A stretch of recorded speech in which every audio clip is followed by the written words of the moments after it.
Ghana will not be safe under Dr. Bawumia's leadership.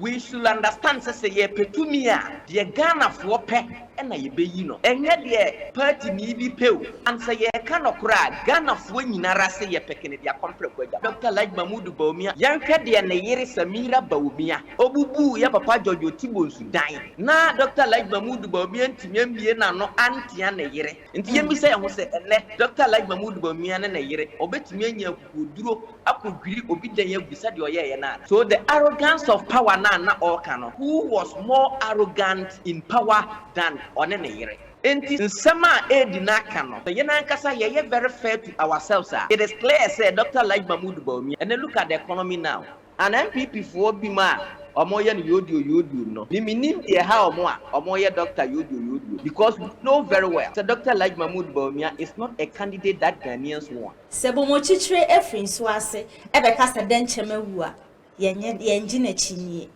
ai eye Dr. Mahmoud Bawumia ni aid ni personal aid ani twotwo munchuo eba abonten eba expose ni say on sem fata se obedi eye Ghana fo anim na se MPP anim e de akọ abato no na emu nsem na obeka aye no ene eye yewura ana se yenya secretary Mr. Frank Adane enya evidence a ekire se ampa papa na nkasa won se emfata so obedi ye MPP amanyoko nem enti ebekọ no so ye na kodidi nkomo no so de eye na dance di a ekire ana se efata sa ensem nyina e de aba na ansa na ne se kalkum ye je opoku anu ye bekọ ma mi so ana se wakobo video no ama nkrofo so ati emu nsem na ye ba Mr. Frank Adane so when it comes to his leadership style, that is what we are talking about. What did you see at the office which is making you jump, or should I say arrive at this point? I would say I will still not go into the issues. I know you're trying to push me,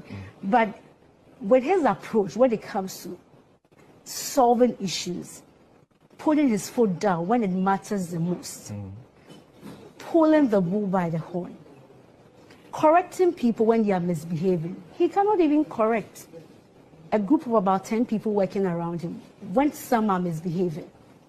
So it saddens my heart that people will think he can handle the affairs of our beautiful country of over 32 million people. I don't think Dr. Bawumia can. He will be overwhelmed. Ghana will not be safe under Dr. Bawumia's leadership. And I'm not going to mince words because people need to know it. I have had a personal experience so they can make an informed choice. It's as simple as that. Did something happen between you and Dr. Bawumia? Was there a beef? Was there an incident? Are you bitter about something? No, there's no beef. Saying that the vice president of the country, flag bearer of the MPP, who was chosen overwhelmingly by delegates as the man to lead us, you are sitting here saying that this is not a leader who is fit. Why am I saying that he is not the right person for the country? Because that is really what the situation is. And if I can say what I know to help Ghanaians to make an informed choice, why should I keep quiet when it matters the most? Because we need critical leadership. And I know that my former boss and father cannot offer that. That is somebody who is head of the economic management team. And what was the performance? Who has been at the helm of affairs, dealing with, issues surrounding the economy, among other things. That's why the president brought him in, because the president believed in him, and the president believes that he has delivered. And you think otherwise. And that has reflected in the result. Bad leadership gives us bad outcome and bad output, bad performance. We will not lie to ourselves. We are all in this country. Before 2016, Dr. Bawumia was making rounds. He was in our faces, Ashasi University, Central University, talking about how weak the economy is. Because that was the only role the president expected him to do. It was about the CD. The CD was about 3.8 or let's say 4C. But that was very bad as at that time. Recently, he had a media presser, and he said what he said then was true is now true as well. About the fundamentals being. But exactly, but we cannot come to this conclusion. Now, you see that dishonesty. He's not a consistent leader as well. And you saw that when you were working with him in his office. I saw that. I saw that. It's sad, but that is really it. I saw that. The economy, he's performed abysmally. And Ghanaians will be making a choice about, based on what has happened with the economy. He said we are suffering. Do you remember, Lantam? Do you remember? That he's far better than Alhaji Dr. Mahmoud Bawumia, whom you work closely with. Mr. Lantam, I've already told you about the leadership style, which will come to play. That is very important to Ghanaians. He provides a very compelling alternative, coupled with experience. He's talking about advocating for a very responsive government to the decay in the system when it comes to corruption. He's talking about jobs. And it's evident during his time and now, the unemployment rate has risen to, it's high from 8% to 14%. And I even love when I hear the MPP and my former boss throwing figures around that they've created jobs, 2.6 million jobs, and they intend to create more when given the nod. Have they not done that? There's been planting for food and jobs. Tesco members in the party. Hello, Mr. Frank Adani. I'm Wakwaba at the barrier for Ken Television. So, Abna Sikapa, Mejoso. Yo, Mr. Frank, nim na mrebi ensembi esekuleti o social media so Dr. Mahmoud Bawumia ono ane personal aid be expose ni say Dr. Mahmoud Bawumia on sen fata say enkobe lidi MPP edo makọ akokese no no kura ni nyame anim o lidi ye ma ye ko akon no ye kodi nkugo say potwo na so akoye political scientist no adansidie ben pa na ukura de toto saa ensemi ho Abna Sikapa mamemfa enchiakese ema we are for Ken worldwide, we are for Ken TV. Honorable Agyapong fans and supporters ayewo Ghana ene wiase nyina na men kanchre Honorable Agyapong mase obi biara da wona esanse we are for Ken TV yewo ho se ye kase obi nim obi a Dr. Alhaji Mahmoud Bawumia ne personal aid ensema okafa Dr. Alhaji Mahmoud Bawumia hono eye no kuretudo na unim Dr. Alhaji Mahmoud Bawumia nso so yie then time this aid eka saa ensem we no na Ghana fo ne MPP fo bi mu be fi se ebia one Dr. Alhaji Mahmoud Bawumia eye adwuma yayi na di ana wafi na tintina ode time kasasa and all things being equal say Aide no the time po ne kan ya enei adanse a ewo ho e kire pefe say ensema Aide ni kan ya ni bia no e no correct say utie yetie Aide ni ya osi Dr. Alhaji Mahmoud Bawumia onye obi a otibi solve problems se nipa ana wona won eye adwuma eye mfonsuo mpo a ontumi enka no kre en solve problem no na ono anso so dwumadie a ye de ahye ne nsa se odi no oni nimdie a ye didie na otrofo o say me dance ni ewo amanone we de ye dance ni no eno ane we are for Ken TV ye nyina ye wo Ghana how ena Dr. Alhaji Mahmoud Bawumia a onye NPP ni President Nana Danko Akufo-Addo kofa no bae because of the problem ewo Ghana yen economy munti and oka ye no so no NPP for ampopo amuti because economy no the most important thing because of that onye member ye gina so ye card e de ma doctor say omra na yɛmfa economy no ɛnhyɛ ne nsa. Emma, most of the campaign platforms na Nana Dankwa Akufo-Addo nankasa mpo ka sɛ Dr. Alhaji Mahmood Bawumia ba Ghana yɛn sidi no bɛgyina ne nan so. Eti na yɛfrɛ Dr. Alhaji Mahmood Bawumia economic whiskey, economic Messi, economic Cristiano Ronaldo, economic Messiah. Emma Dr. Alhaji Mahmood Bawumia started na all economic lectures.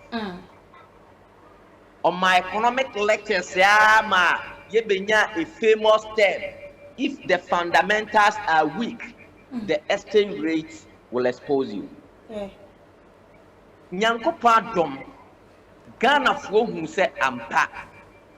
Ye the economy no say Dr. Alhaji Mahmood Bawumia nsa obeye ne ye. Ye the Ghana share Dr. Alhaji Mahmood Bawumia nsa economy no ye misa ye ho se ekosi sei. Dollar na eda 1 cedi na ye de call 4 cedi 20 pesos. Ye say John Dramani Mahama ne NDC fo abon. Doctor Befa ye otimi the dollar no kura for 17-18 Ghana cedis e wo mu ha. Entina ye bisa se die nti a ye de cedi ne share ne nsa no otimi ye ya na se wanye. There was a time Dr. Alhaji Mahmood Bawumia na nkasa na nuntom se o say wa lock dollar or the cedi a lock dollar ama ne de keys no abu IGP botom. Ene aye ne mo kasa yi yewura John Dramani Mahama aye se wa bon na ontimi mu o man no watuni ama dollar no ahoɔden no aba fam ama Ghana ye cedi no akosoro enti edi adanse ye pefe se ensem a Aide no kasa Dr. Alhaji Mahmood Bawumia ye obi a ontimi solve problem na onkura leadership qualities. Enti se ye de Ghana hye nsa enye ye. But oka ye no NPP for man ti ase. Eneyi wo ye NPP ni wo ye Ghana ni a yenka nokore. Se eye NPP aban na atumi amasidi a perform this good performance ya. Enkade ne nke no nko ampo nkatimi de kwa abato ko wini. Eneya menemo kasai the Vice President of the Republic of Ghana yema mejin Nana Okukwajman ono na oye the head of economic management team sabi ono krampo ne ho mfa no and so look at baby a dollar eda ene enti say yema me Nana Okukwajman ne ho mfa no na oje ayarehwe wo UK empo yarefuo sabi yarefuo atimi ama cedi no anya ahoɔden ne dollar no a ene ye say ma me gen na Okukwajman ti akɔ na oba Ghana na oba bɛyɛ na dwuma de a ene ye ɔhwɛ a $1 1 cedi enti sɛ obi a ɔyare mpo atimi perform better than you economic Messiah economic whiskey and some Aide ni kaye no de wahi na yetro de wahi na yetan now ayi abena sikapa papa ade a esanso ye aniwuo ene ya menemo kasai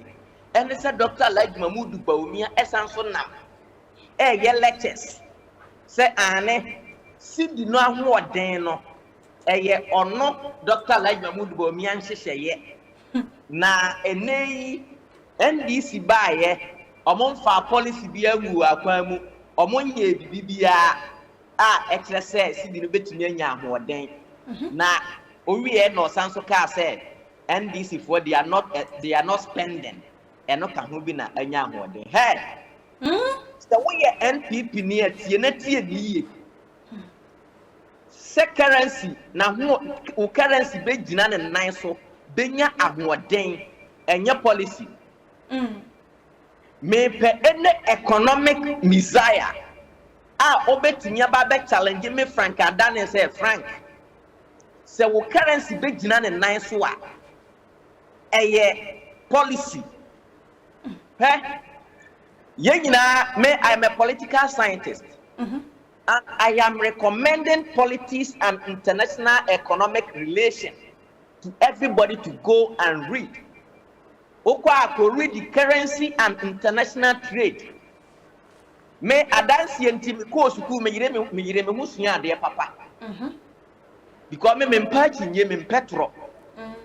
Adia etimi ma Ghana anase oman bia ne currency ejina ne nan so ene say ube export goods and services and ube produce a two. Either you export. So Broni Beka said the strength of a currency depends on demands for goods and services produced by that country at international level. Okay? Produced by that country at international level. Now, a two, so want to me and produce to the international level. We have what we call import substitution industrialization. What is what we import? You will not spend. And on another doctor like Bawumia, there are two measures that you can use to make your currency strong and strong like a Ghana. Your currency no higher stronger. So this is to affirm, say, Dr. Like Bawumia osina in the economy, no, he doesn't have any knowledge in the economy. And this why ye feel say omwa bombona omunim India, no, they are now using it. And okay, the measures put in place it clearly shows that one, NDC, they are not spending. And that is what I was talking about, import substitution industrialization. And the two, they are exporting, because when you cut expenditure, you have to increase your export.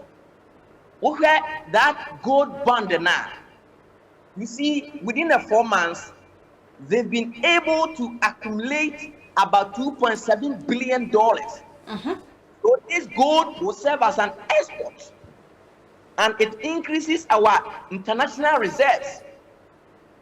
And let me say emphatically, anybody who says the currency is performing better as a result of the world trade war between the two powerful countries is wrong. Yes, I am saying that. Now, Mamenchiro, Yeni Kurobuha, and COVID-19 hit the two powerful countries, America and then China. Even under COVID-19, there wasn't any production. Yet, Ghana, your currency, no, a year then. Even whenever the two powerful countries were not producing at the world market, MP will be most say is as a result of that, now your currency was performing poorer. But if the same situation is happening and NDC, they have used their knowledge to make sure that the city is stable, strong, and energetic. What is your problem? The same situation, world economic crisis, one to me manage our currency now falling. The same world economic crisis will be a manage our currency no Aide. One kawanum, you also bragging. Now, Dr. Like Bawumia, what me could do, who sounds so bekasa for the economy. Abnasi kapa. In fact, yes, I be kaya bufu. Then ye MPP for MPP for na I said, or more about a new word we are. And can no one say Dr. Like Bawumia Genesis so Casafa economy. Because the reason cry the Ghana Shannon economy and never fail absolutely. And now look at the CD performance and the MSR NDC for say it should reflect on the market. Though I have seen say now ye ba better to full where so ye ba better to transport so that is excellent. and we should embrace that because we are all Ghanaians. Se me no me no ye pegana ya emfa ho ne MPP NDC di omo ye ne papa no yemfa politics nto ho na yen kasa. Me yonko baako oye NPP communicator or South Korea or daily in cars. Now no of friend or say Frank duty swate what am I hweka akra obubo ma me mpese me ditro. Yes. Or say Reston REXTON. Or say first no now omu yi no over 100,000. Ene duty no or check yan 53,307 Ghana cedis. And now morning mo amunim ka no de amuni morning osina omuyino over 80,000 and nay omuyino 41,857 count quantity over 1.2 or 3 billion, that's 130,000 and nay 63,625 mattress and nay omuyino 17,433. But meanwhile, no, first, na a double. Oh, your NPP mappa. What they or not, me the never babet next studio ho. I'm a monena ankasa aye program. I'm on no ankasa to the new. Then the cardless. Semeboa, what them can't tell semeboa. And you be new runner editor at them because also MPP ni mappa or MPP ni or MPP communicator. MPP in penny for the diaspora or Kahubi. And I ordered this information, a mamma. 80 Obapa, Papa, and Semna, Aide ni kafa Dr. Mahmoud Bawumia Honor. I am not correct to do na dance the announcement at the DPF in the 2024 elections. Ama a nay, the AC announcement at the DPF, I guess it will be a way gun and near why I said politics into one pen of bread. And now Becca said, dear okay, no, and you know, Aide, you know, dear, in fact, or you're very, very analytical, and she's very intelligent too. Mr. Frank, Mammy Musa was same way, so ye casafa dollars any CD soon. Yen him say, Dr. Mahmoud Bawumia, Aide nam Riem or the nam 10 times to say, dollars na yatson, na your no. I want to do kind Aide Babon since say the dollars no a suit nya badia any abasubodi nina and comma or no Dr. Mahmoud Bawumia nenya NBC no one na Obwa say our magic biya nkabra ye pa kwoto aba no oyi nkonya ye de obeye nyina amfa Dr. Boa mane nka bibia obwa omfa policy biya ntu na akwan mo me say the only two policies, and it's one, you export to the world market. Two, so when you importation, that means you not spend. That's import substitution industrialization. And your policy be me say this interview me obia or say oh yeah economist. Now on my challenge me say and your policy and a mark currency na who are the economy and your policy. The Dr. Like Mahmoud Bawumia onya idea okay kano. Yo de Mr. Frank mama say Musa was same way so. Dr. Mahmoud Bawumia ya na sade nam say afi 2028 abato na ye beto no. MPP for da omunda esan say NDC for the afei na omba be yi omu new candidate na MPP for no de omodi kan yi omu candidate a omu bedi akonani na opa kire say ono Dr. Mahmoud Bawumia ono na ese abeli dibiem na ye hese wakwa lidi bie walidi kane na wadi nkuguo na wo say de ne ho obo ne ho safo hene ka say ono na be san lidi no ebenya isusanso bi mecha effective bi ewo akompre ekoso ana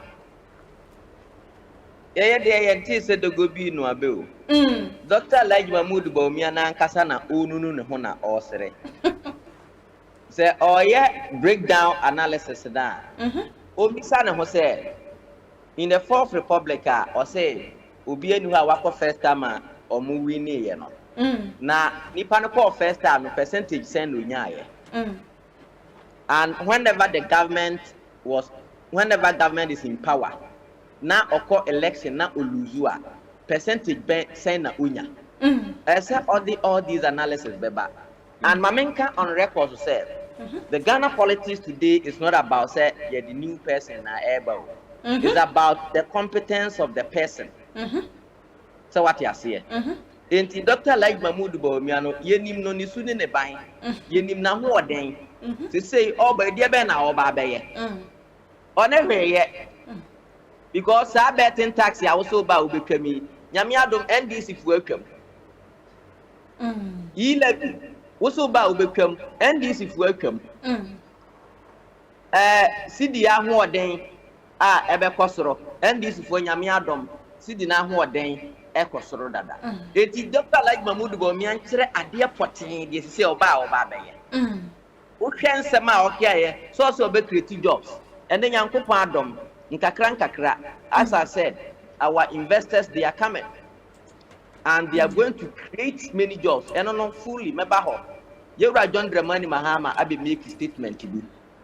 Now get the full program. Now match how our investors are going to do that. And some Yewra John Dramani Mahama can you know. Those documents are with me here. Make Aide. You know, Dr. Like Mahmoud Bawumia should not.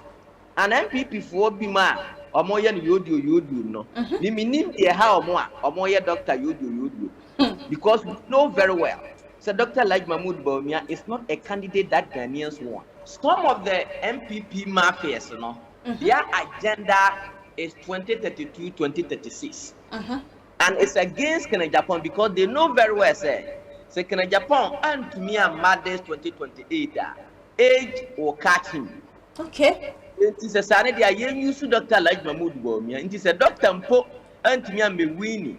Now Agyapong a macra there, yepe.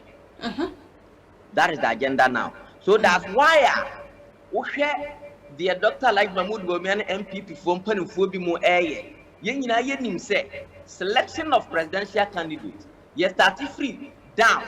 A polling station asana ye dia kosoro enti se polling station eje utumua na kire se Ghana fo nso no age watu na enei omunim se nkuku a Dr. Like Mahmoud Bawumia kodi ye in 2024 grassroots wofu enti se omuka so omo ma grassroots omo start from down to top wa enye ye Agyapong be fan one touch and yes asane dia omo ben nante mpanimfo ho atietie sika ama start from top to down enti mpanimfo na meka se no ye best start ayi presidential candidate and sana ya ba be the other executives and which will break down the party because a contest na wo so we candidate no a Ghana fo anim na wo de kwa kogina eti wo ko candidate ya de Ghana fo pe na obeyi ye kan say 2024 montie ene ye 38.2 na asanso ahwene na sebio and me I know definitely say these people no because the ombenya no mu anya wie because omo ba MPP party mu no na sebi omo nyo bia omo ne adwuma bia as of now eye politics ena omo anya sika omo anya omo hota wo hwe akatua omo je ne enei sika ewo omo a entali omo nya sika no wo he so that means say krono no omo boy and they know definitely say Agyapong ba omo nya kwa mo sa krono no entiende sane dia ye mafia no and that is the reason and me can't Dr. Like Mahmoud Bawumia said NPP we need a new candidate or not there you don't fit for the party intino opa ompene ba bintina na oye den enkunkusi yaga se omo so pese omuku party no a ya de yenka se aputu no nhye na ehye a yeso ebedi mojo yo Mr. Frank ene ehye ebedi no jo ni ntino ebe no enya ye be enti won sam atwato ene afutu a wonya bone tofa ne fato amansan nyinani the meka kire NPP for and say utie ensema Dr. Alhaji Mahmoud Bawumia ono ankasa ne personal aid edi tu dwa na said the abamu pepe to say prophet and as a prophet we should understand say ye petumia the Ghana for pe and na ye be yino enye de party ni bi pew and say ye cannot cry Ghana for nyinara say ye pekene dia complex kwa Agyapong adentina ye ho abro otanhunu nti second Agyapong be the president there and ye party no prontete pansam party no koso na opposition ade and sama personal aid kan ye efa Dr. Bawumia ontimi solve problem yanka de na yere Samira Bawumia bonafo sema odi ye in the run up to election obubu ya papa Jojo Tibo Sudan na Dr. Bawumia ntimi ambie na no antia na yere na enei edan no eda so wo ho asanu po wo court anka ye niwie nti ye mi say ho say ele Dr. Bawumia na yere obetimi anya kuduro akogwiri obi dan ya gusa de oye na so the arrogance of power na all cano who was more arrogant in power than on na yere enti say nsema Aide na cano so ye na nkasa ye very fair to ourselves it is clear say Dr. Bawumia now the economy now you share and then look at the economy now and the price of goods and services so gradually we are praying because of Ghana we don't have a standardized system to check the price of goods and services said whenever there is a price adjustment it goes by rate say because we say it's like we don't have a price control in the country that has been our problem. It's the best NDC for so no. They should start putting things in place. So you have a price control. Not say whenever there are economic indicators are improving in the country, the reflection will be in the pocket of Ghanaians. Whereby said the economy emu din niema kosoro no economy no emu mra niema should come down. Then we can feel it in our pocket and pray, say, yes, hallelujah. This is what we want and we have it. Enti obapa sikapa ebrenenti ode mamemfa munsi ha na minim say Ghana for the MPP for 80 men. They will take this advice and we shall not repeat this same mistake again in 2028. Nyakupo nshiramu. Nyami nshirawo nso say jaye poso wa homa no so nya abotre na otimni ebedi nkomo. Arofo any ahwefo aha ene mebe ma yekwan eme edi adwumadi nyina aba ewiye area for Ken television so me show ya na wa subscribe like e share comment wa dwen chere ya na ehu hia pa ene ma ehu se wo so odwene oman no ho eye ote kokos na abuna echa sika pa makram Mema kwa ba edeba ENJ home deco asye aha yeton inkonya papa ewa hase inkonya leda no wudisi wudem wa forever and ever just a one kasa wo pese wo sesa inkonya no na leda no de wa wo bana wa wo besom wa wo hu atim se mi fili leda nan kasa enya de a epa enya de etete enya de a esei ani na de ye di enua aye no so no endwani mu oduye ye papa ehompa ehonsei eguwo demu a eguwo ho a chese obi eba besrawa fe eti wani mu ye pa ni nyina so ebo eda from ye pa nkonya ne de emu efe ye se de wuhu e wo screen ni so no ye wo single ones wa ha se ya se wo bedroom na pese ya audit na ni ahomache wo tena se na wa dwendwen wo life ho a eno so ebusu bebre e wa ha se 2 in 1 e wa ha family size de enso e wo aha se na ENJ home deco enye nkonya kwa ena yeton ye wo center tables nyira so ebi wa ha ye wo side tables enso wa ha ene wo kwa wo demu a esisi nchen wo di wo phone bi beto so charge a no so kama center table no so no flowers ni siso a anasa wo teddy bear ne da so a fa akono ye pa yeton eye emema shirt designer shirt nkwan so ena yeton wa ha sei yeton shirt papa wo betimi edi etukwan shirt a wo betimi edi akwa wedding program bia shelter ubetini edi akọ eyi ase shelter ehyewa obi hu ose papa yi ana abrante de nani atiye pa because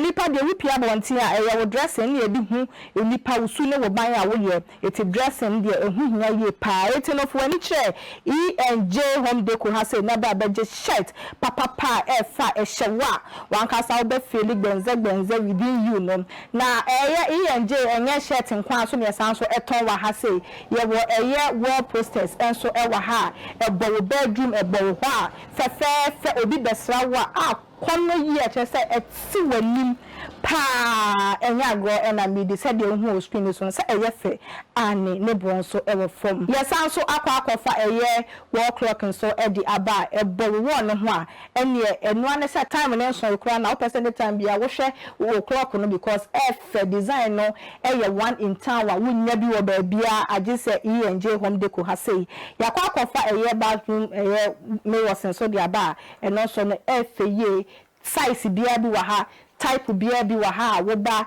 ENJ home deco ha wonsa ebekam tomato paste ai eduane no aso hu hia wo to nya mari na esiesie wo ho ne wo da mu wi a akase wo bedidi eno so nya dwe wo ho yie pa enti akwa tomato paste original one a ne bo eda from enso edi aba ubetini aba betobi yesan so ewe ye cooking oil ye friend sunflower no yakofa bin so edi aba wonim say sunflower cooking oil there ye quality original wo di ye aduane na say we ye mistake bi mpo na bi nchi bi gu mu kwa na bro so a oil no ebe solve mistake ni nyina de ama wan ka say aduane do ye no na egusu ejizane na so ye pa eti no for wani chrem ewe ye ENJ home deco aha no ye wholesale and then retail wo pese utu tonwa ye available o person tone mako so ye available wakasa wa chichini benchen so na wutimi mba wo frɛ number na etwagu screen na mama comfort e de nyema no be brew e we wakasa wo fia wo da ho no wanwa no bete pepe ENJ e na yaba no ya na yaba no ENJ home deco na ye di average abadana so wo say ye say sem fefefe ye efi Royal Gallery e wo opekuma and into jema me number no ni ndin kita wo diem 0537 314546 0537 314546 na man na me de atudwa ama no from ma me no ni ndin kita wo die so person ye sese wo ba no mfanya na ye flo ana say ye sese wo ba no mfanya bibibia e fa na nanom ne ehema asem ho ende me kan fo Royal Gallery e de ama say from no ne omu ndin kita wo die ombe sese wo ba no so de ye bibi e wo school ana say mpo wo to e de amuna wo nua e wa amunane ana say wankasa wo to na wa ton baby biala wo biala delivery baby bia wo won sebeka se wo Ghana ha se wo amonane baby bia wo bia wo fra maami a woni no bedin kita wo de na wo so be siesie na wo ba no na wa ye feye papa. The foundation of every kid's education is important to every parent. That is why Reach International School is here to give your kids a solid foundation. A school that cares about its environment and seeks to transform it is one that cares about the education and well-being of its kids. The school has a playing ground, a bus to convey the kids in and out of school, as well as a well-furnished facilities and resources to groom the kids to future leaders. Not forgetting the well-learned teachers that are patient with the kids to ensure understanding is easy. They are located at a milestone off the Pokwasi Anasaman Road. For more information, call 0246 928 031 or 0246 098 067. Be part of a school that leads, learns, evolves, acts, and develops through sound education. Lead International School, the next leaders. School now batan biara de ne baro ko hono ni yo. Oye Rainbow Montessori International School. Yeah. Rainbow Montessori International School. What you from Kratchi? Because the JHS. The Rainbow Montessori International School from ana. What been wrong? What's that what the Montessori curriculum in a syllabus? No what the trauma na de. Na teachers wo hona. When you know why degree holders what the abutana badoyan what the trauma from anadio. Na Rainbow Montessori International School. Wakitaba funyo man what the trauma from anate. It's from an not doing boy wrong. Wakita ultra modern science laboratory, computer laboratory, library and research center, art and sculpture laboratory, hygienic canteen, now for a clinic. Na moye nyika 1 point there. Rainbow Montessori International School. Oye boarding house. Inyo. Into onfahu baby awo biara. Wawo from ane betuma ba school. Onfahu de watakwa. Takrade. Elibo, Cape Coast, Accra, Kumasi. One boarding house facilities now. Oye modern standard. Now wash for papa. It's your house master and house mistress. What you want to a boarding house no? It's your new biara. Bambo another security no see sure. And if wabo from Anebra, the able Rainbow Montessori International School. It was Takwa in Soyem, opposite police station. It is said Obaba Rainbow Montessori International School. To what you nada? Was an Wabat Shana the Papa. Emanazamsna. What channel 111. It's a quad mission form. It was Hantaman Rabank. What Takwa Soyem branch. Frayane 0277 100 Rainbow Montessori International School. In Moframa one that in a one fapim. Oshasuaha. It's a Hana Bartan Biara. Ordinamo from a river.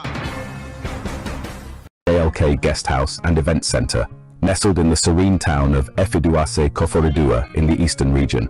So buckle up, because this place is a blend of comfort and local charm that you won't want to miss. First off, let's talk accommodations, because after a long day of exploring, a cozy bed is exactly what you need. JLK Guest House offers a variety of rooms, from luxurious executive suites to comfortable standard rooms. Each room showcases a blend of modern amenities and traditional aesthetics, perfect for both relaxation and getting a taste of local culture. Feeling hungry? The on-site restaurant will tantalize your taste buds with both international and local cuisines. Imagine enjoying a plate of steaming hot jollof rice or sinking your teeth into some freshly grilled tilapia, all while soaking in the vibrant atmosphere of Ghana. Now, let's not forget the conference hall and event center, which can hold up to 250 people. Whether it's a high-powered business meeting or a lavish wedding, this space is equipped to handle it all, ensuring every event is as seamless as it is memorable. And guess what? The real magic of JLK isn't just in its facilities, but in the warmth of the staff. Here, everyone is treated like family, so whether you're a first-timer or a frequent visitor, you'll leave feeling like part of the community. So whether you're looking for a peaceful retreat after a day of adventure, a spot for your next big event, or just a cozy corner to enjoy a meal, JLK Guest House and Event Center in Efiduase is your go-to destination. Trust me, it's not just a stay, it's an experience. So what are you waiting for? Pack your bags, bring your adventurous spirit, and let's make some unforgettable memories at JLK